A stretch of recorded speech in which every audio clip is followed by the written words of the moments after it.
Hello, everyone. My guest this week on the Long Form podcast is the RDF spokesperson, Ronald Rivanga, Brigadier General. We are talking live from Cabo Delgado, Mozambique.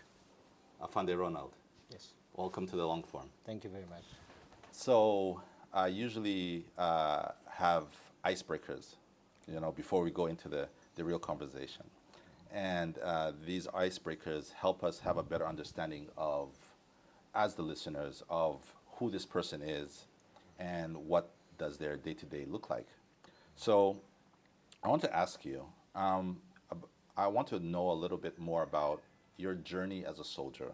Um, when you joined the fighting forces, if that was a profession, when you're a child and you were thinking, when we get into secondary school, very often we're thinking, I want to do this, I want to do this, I want to be a journalist, I want to be a doctor, I want to be a writer. Did you ever think that you would, at that time, did you think that you'd become a soldier? No, Yeah. I joined the army after the 1994 genocide against the Tutsi.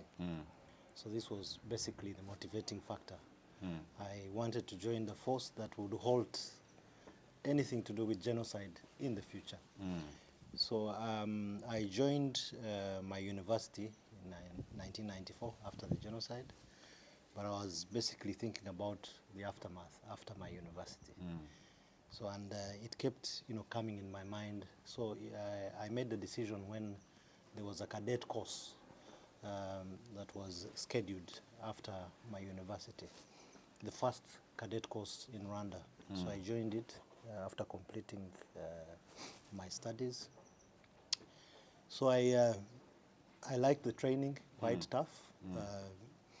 And after completing my cadet, I began my journey. My journey, I deployed as a platoon commander in a fighting force in the DRC. Okay. And in the Second Congo War. And So then that I was later what became, year? that was 2000, 1999, 2000. Yeah, so then I became an intelligence officer for some time before joining the Presidential Guard, the Republican Guard. Yeah, so I joined the Presidential Guard as a close protection officer. Are those the ones that we see around the Yes, the around president. the yeah. president? Then eventually became its intelligence officer for over 10 years. Okay. After my period in the Republican Guard, I joined the RDF Command and Staff College as a directing staff.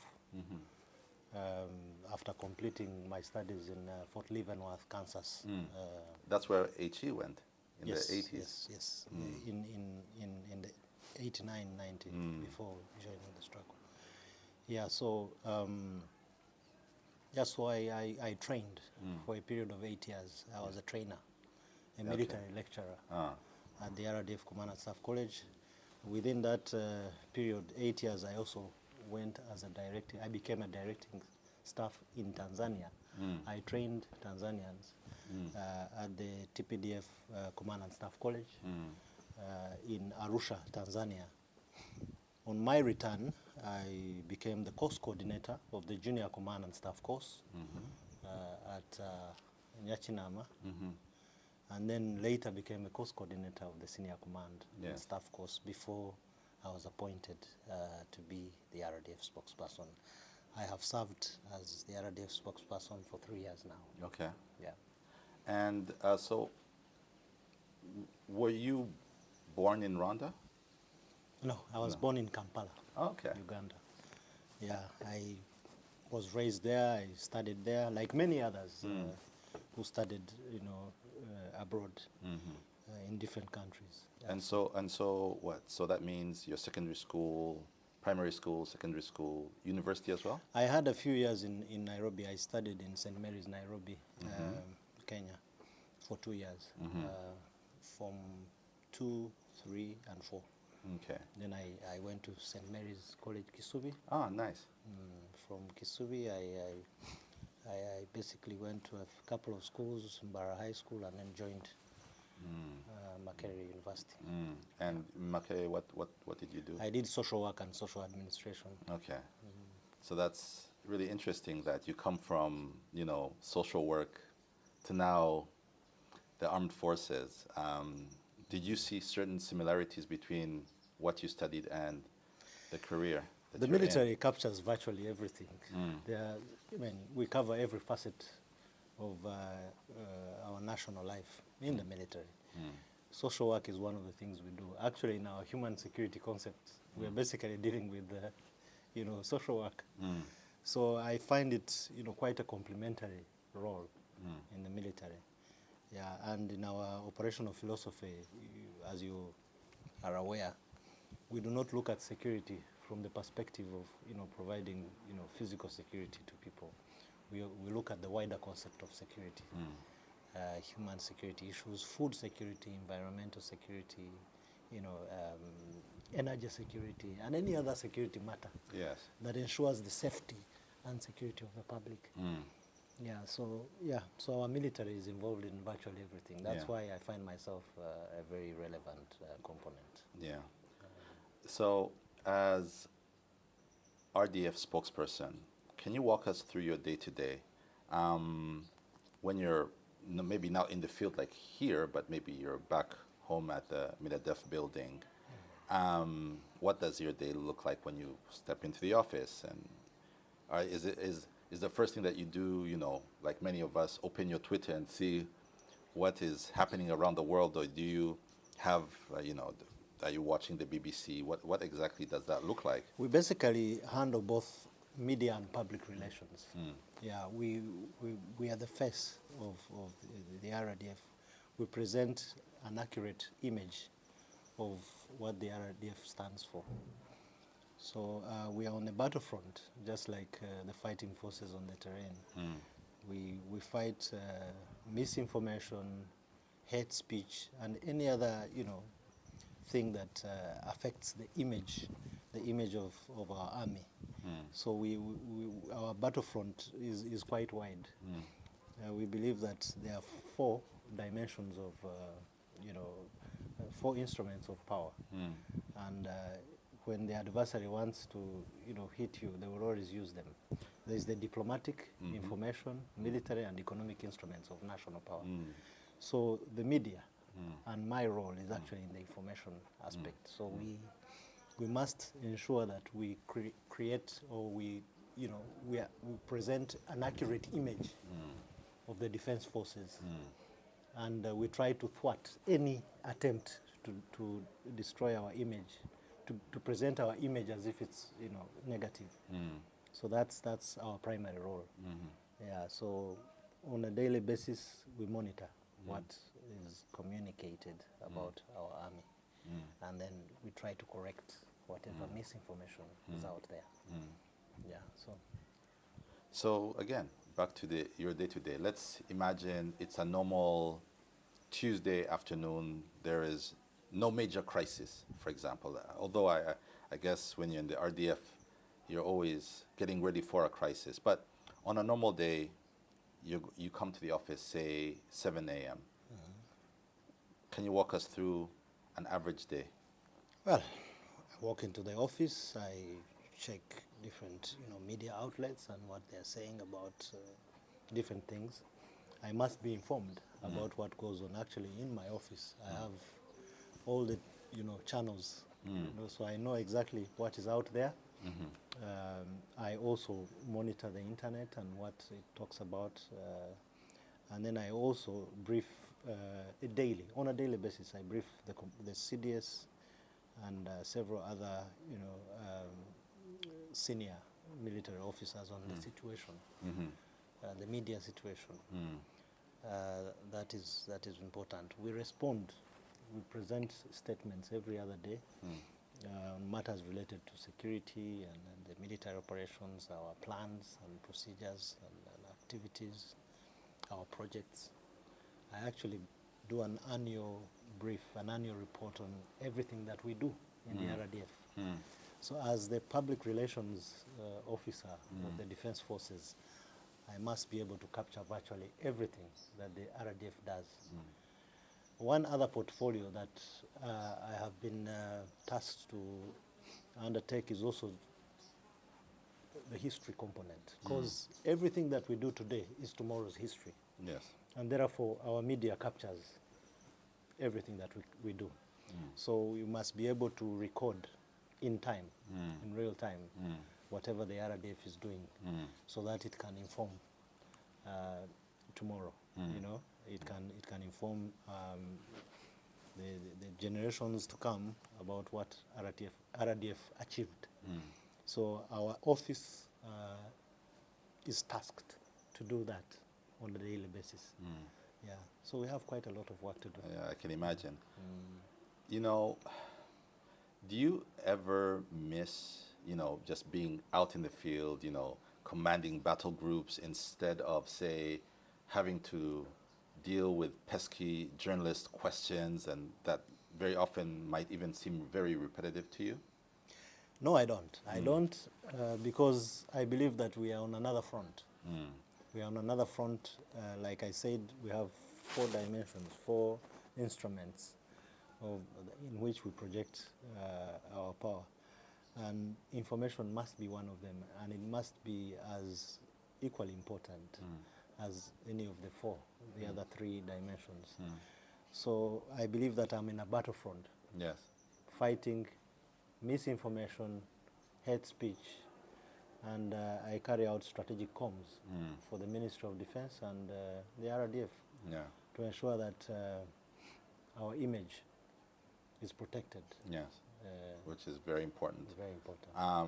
In fact, you have such a good image that, unlike other countries in the world, it seems that the RDF is able to almost recruit from the best of us. And what I mean by that is, you know, armies of the past used to be full of, I wouldn't call them street urchins, but they were rough. It was the armed services was a profession that was for the uneducated.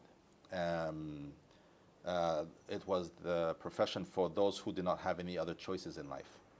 But it seems that, you know, you're able to attract young people who would be very competitive, even in the private sector, not just government. You're able to attract that. What is it about the RDF that makes it such an attractive prospect, not just for young people, but for their parents as well? A number of things. History is one of them. We have a very good history. We have a track record. We have achievements, quite a good number of achievements.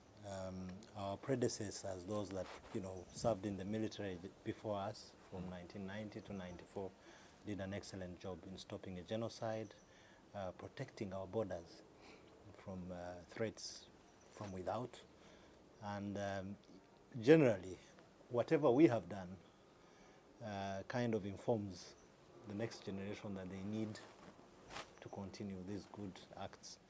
So whenever we recruit, we are also deliberate in recruiting the best, both for the foot soldiers who are recruited for the basic military training as well as the cadet courses. We are deliberate in selecting good people. There was a perception that whoever has failed in, you know, in normal life should join the army. Yes. To get corrected from the army. Yes. I think we don't believe that the army should have second-class citizens, should have failures. We actually recruit people who have a very good reputation. In our recruitment criteria, we ask people to, you know, get a criminal record from their, you know, their areas of residence, from the local leaders who will clear them first before we, you know, we recruit them into the defense forces. So we don't get rejectees in society to join the army, no. And another issue is that we are also deliberate in providing professional training to our servicemen, both at the foot soldier level and at the officer level. Our cadet courses are very good, very good. We have a very good university degree course structure. We have engineering, we have medicine, we have architecture, we have We have, sorry, civil engineering. We have military sciences, physics, chemistry, biology. We actually focus on sciences, but we are also encouraging humanities. Like in my area, you really need people with a very good background in humanities. Yeah, so we encourage every facet, every aspect of our national life to be involved in military activities. Where does that philosophy come from? Well, comes from the fact that you need the best to be the best. You see, and the proof is in the pudding. Yes. Our army has proved that you really need to pick the very best to be able to perform excellently wherever wherever we deploy. And we have done that. We have been deliberate. And I think one of the things that we also do, which are often neglected by many a failed army, is to avoid serious punishment for people who default, in order to keep certain people in the military. So our measures are very strong. We take very serious measures against those who default, those who go against the rules, norms and conventions of the military. We take very serious measures, and that is why we remain with a few but good officers and men. Yeah, it's really interesting. So we're having this podcast conversation here in Mozambique, where I'm part of a group of local, regional, and foreign journalists who have come to see what the Rwanda security forces, so that's the Rwanda National Police and the RDF, are doing to bring back peace and security here in this region. The conditions I found are nothing like back home. It's very hot, it's humid, there are bushes. For me, as a person who's come here for the first time, there's very little that reminds me of, whether it is northern province, southern province. This place does not remind me of anywhere I've ever been personally. But despite these conditions and, the heat, the humidity, yesterday it went up to 34 degrees, just in heat, but then you're also throwing in the humidity. And then, I've been wearing the bulletproof vests and wearing boots and the helmet. As someone who would just look at our army on TV, in my head I was thinking, they look very smart, but I did not realize there's a cost to how the army looks. And I got a small taste, this vest. I think between the vest and the helmet, it added another additional 10 kgs Heat. on me. And heat. And the heat, But despite these conditions, I was able to, last 5 or so days, I've been able to really hang out with the officers, kind of junior officers, senior officers like yourselves, but even the guys on the ground, and just talk to them. And I found them in good humor,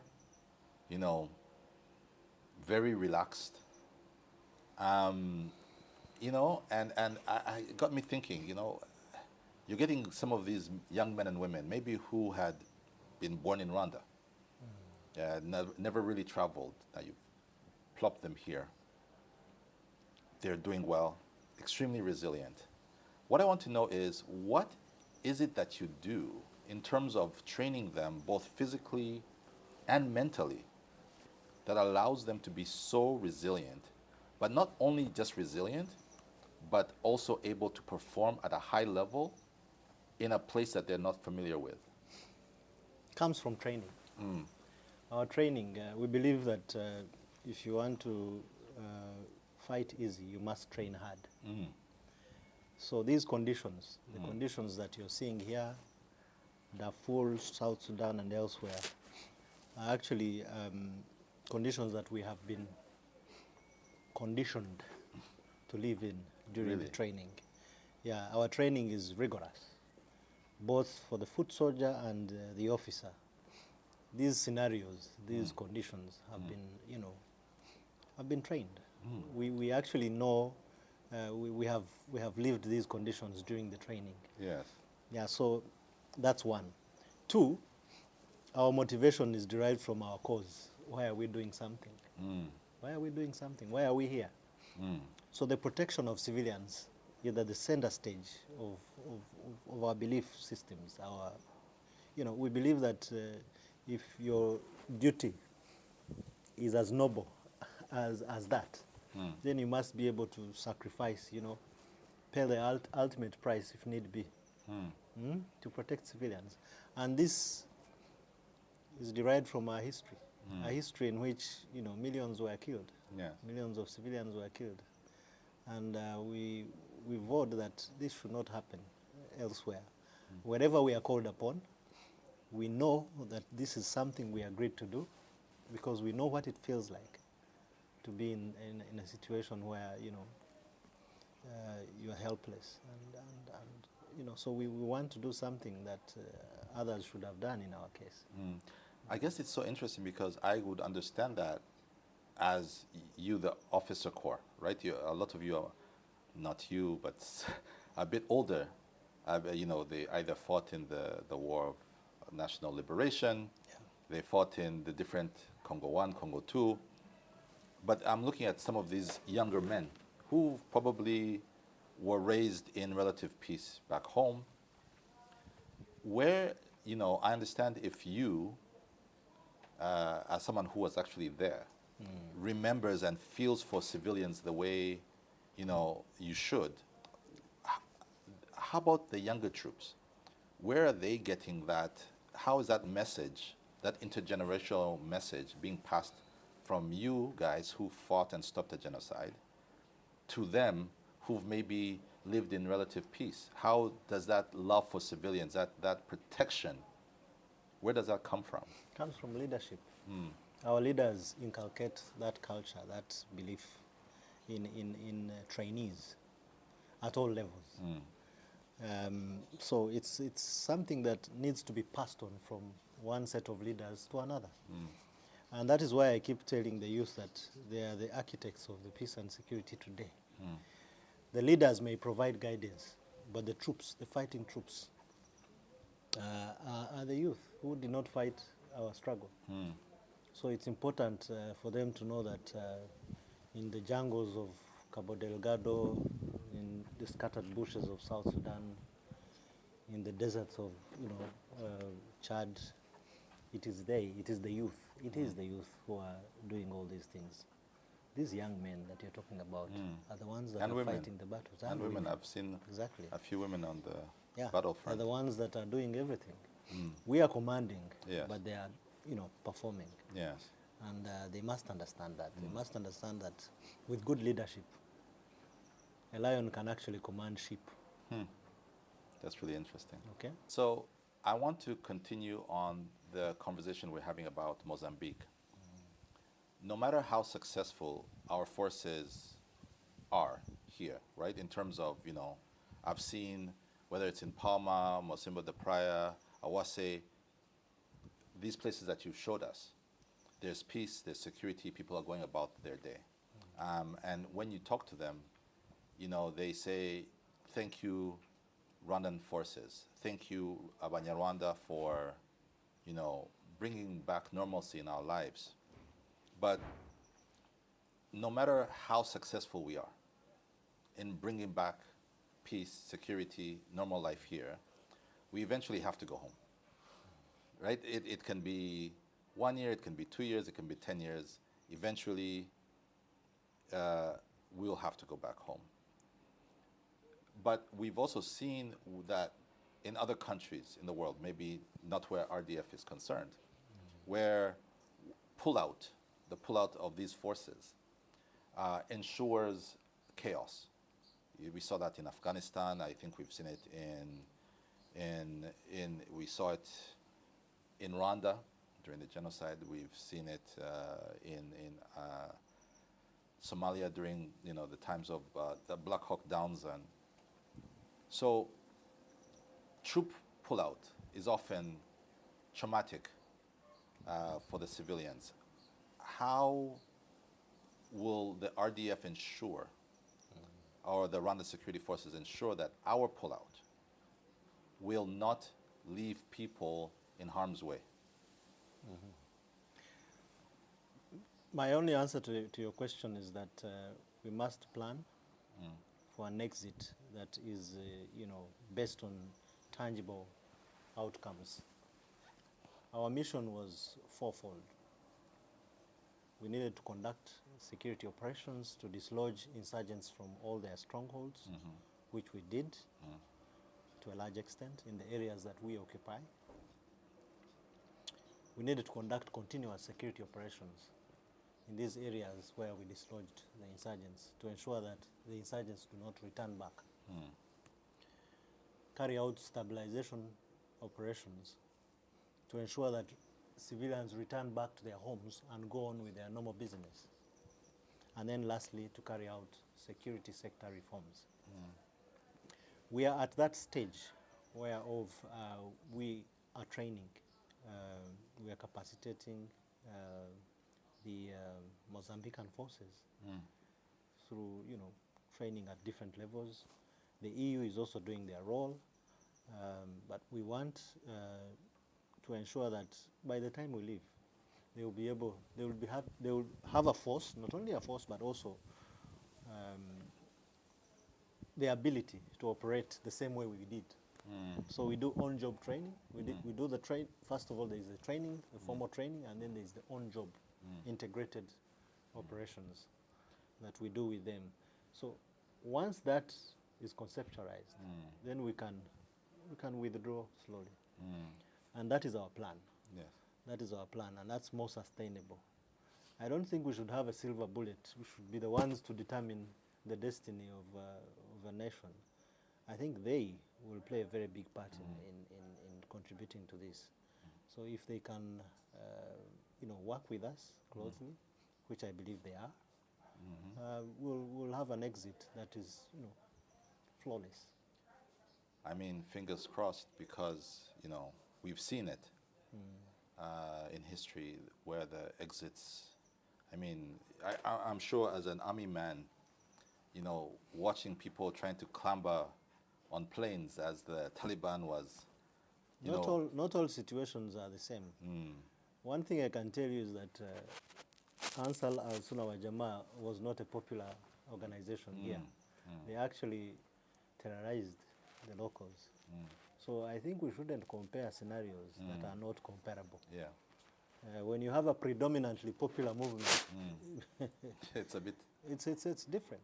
This one wasn't popular.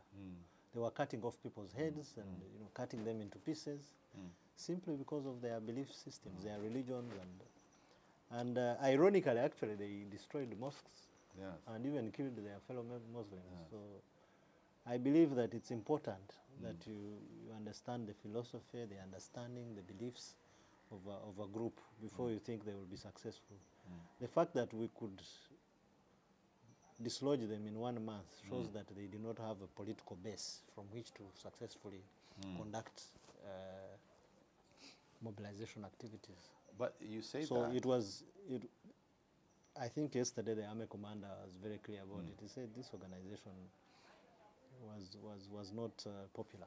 It wasn't at all. Had it been popular, it would have been very difficult for us to dislodge them. Yes. I guess the question then I must ask is, if they were so easy to dislodge, and they were not easy to dislodge. It was very easy for us to mobilize people against them because they were unpopular. Yes. The fighting itself was difficult. Otherwise, had it been that it was very easy, then they would have been dislodged a long time. So what is it, if I may, because I'm trying to understand, right? When I watch videos of these, these insurgents, these terrorists, they were young men predominantly with machetes and small firearms. How is it And maybe you can tell me as a military man, how is it that such a small force of very poorly trained men and boys was able to cause so much destruction? I wouldn't say they were poorly trained. They were training every other day in the forests of Bao. These are people who operate with different equipment that they get from abroad. I think the fact that an efficient force was able to dislodge them does not in itself mean that they were poorly trained and poorly equipped and poorly.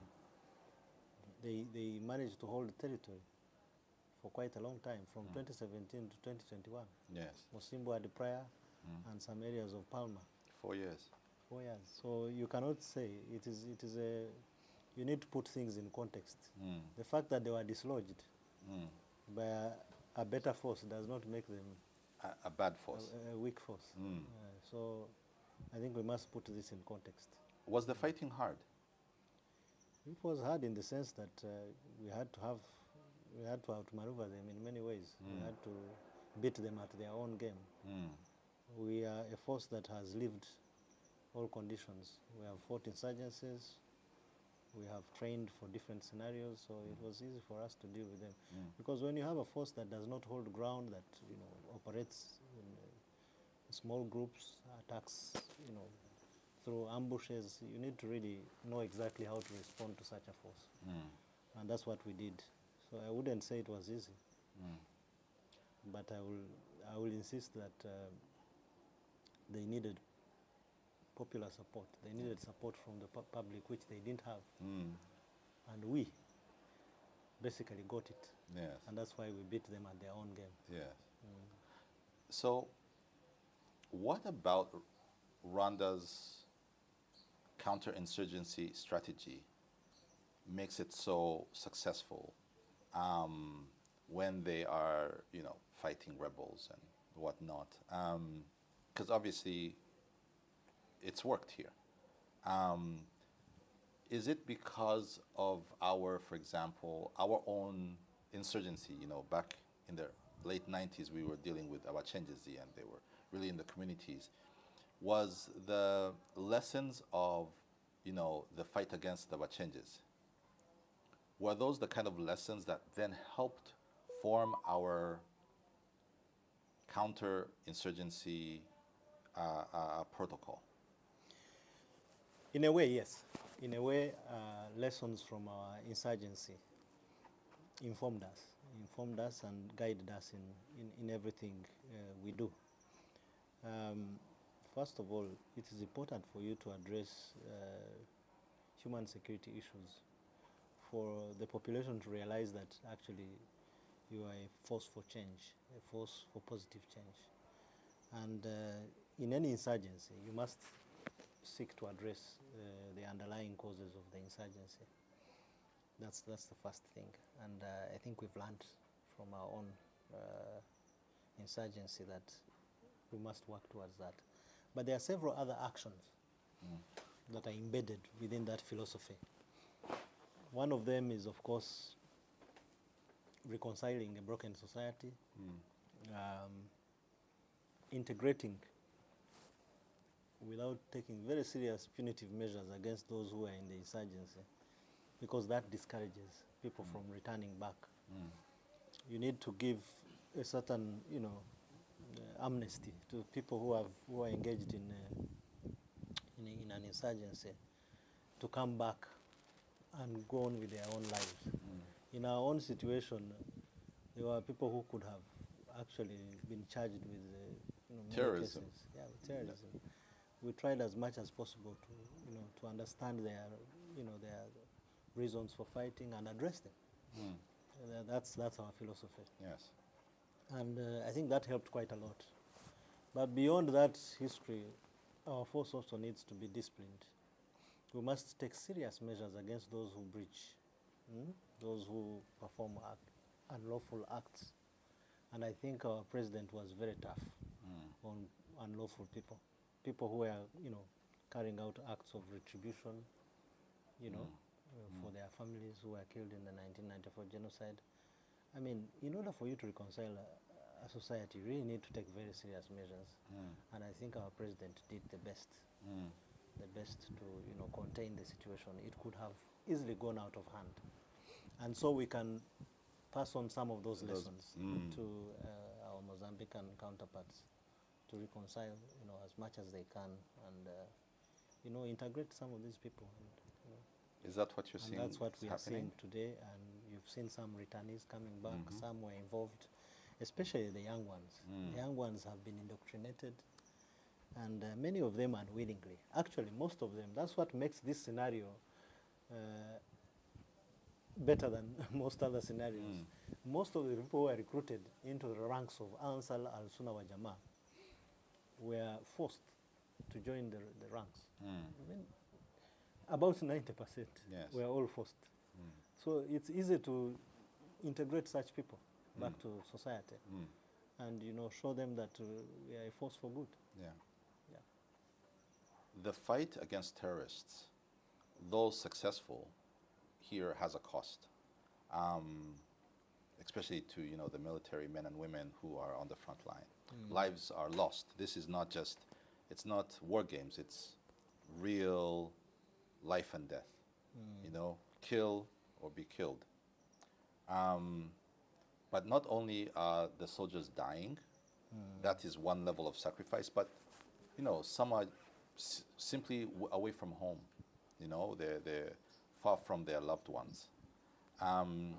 So when you, as a military hierarchy, or even you as a senior officer, when you're talking to the families of the deceased, or even the families of those who have been sent to go on missions and are simply missing their husbands, brothers, cousins, fathers, what are you telling those people back home that their sons and daughters are fighting and dying for?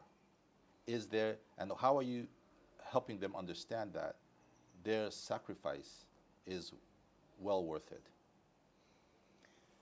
There's only one thing that I can keep emphasizing in regard to our job as servicemen.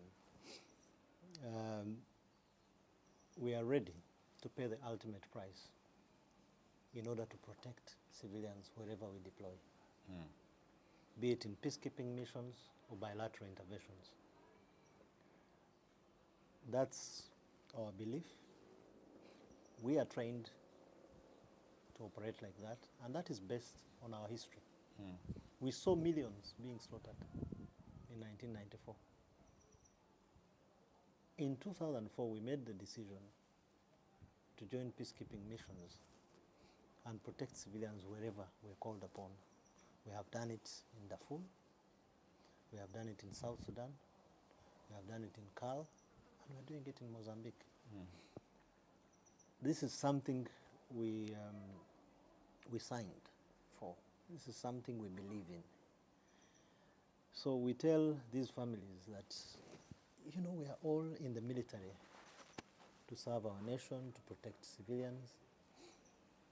These are principles that we all believe in.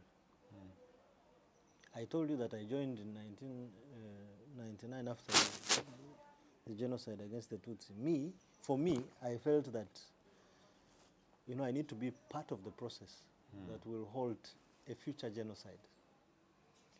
And so that was my driving force. That was my philosophy. That How was old were you when you joined? I was 25. Okay. Yeah. And yeah. And I felt that I should be part of this process. And I believe many others, these young men who are joining every day, believe so. They believe that we need to protect civilians wherever we are called upon.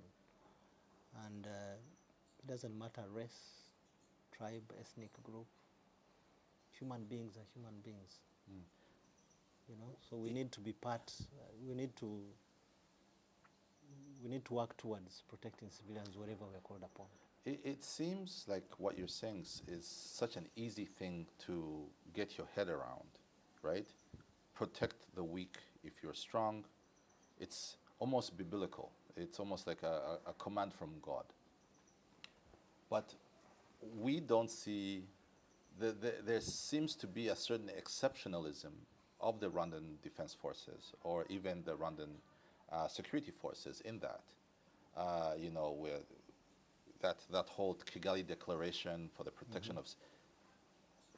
We are not the only country that has suffered genocide. We're not the only people that have suffered genocide. But something about our experience made the protection of civilians the cornerstone of our military doctrine. Why Absolutely. have other armies not taken or, you know, have not understood that fundamentally an armed force is there to protect the weak? I wouldn't speak for them, but our own history dictates how we behave. And I think we've had lessons. We've seen how helpless human beings can be in the face of, you know, a very unfair system. Yeah. And therefore, that is what pushes us every day. Yes. Be it in the jungles of, you know, Cabo Delgado, or, you know, you talked of the humid environments that we operate in. Absolutely. The cause matters. Why are we doing all this? We are doing it in order for us to fulfill something we signed for. And there are a number of countries that do that. I believe the US does it in different countries, albeit with other interests, but that is usually their philosophy. And I think the young men who are not directly involved in the interests will serve with diligence because they understand the value of human life. Yeah. So this is something we believe in. Yeah. Let's talk about the future of the RDF and the Rwandan military. You know, we're looking at a world that is going really into, you know, robotics, AI, hypersonic missiles, where it's no longer the world that some of us were raised in of Kalashnikovs and gumboots.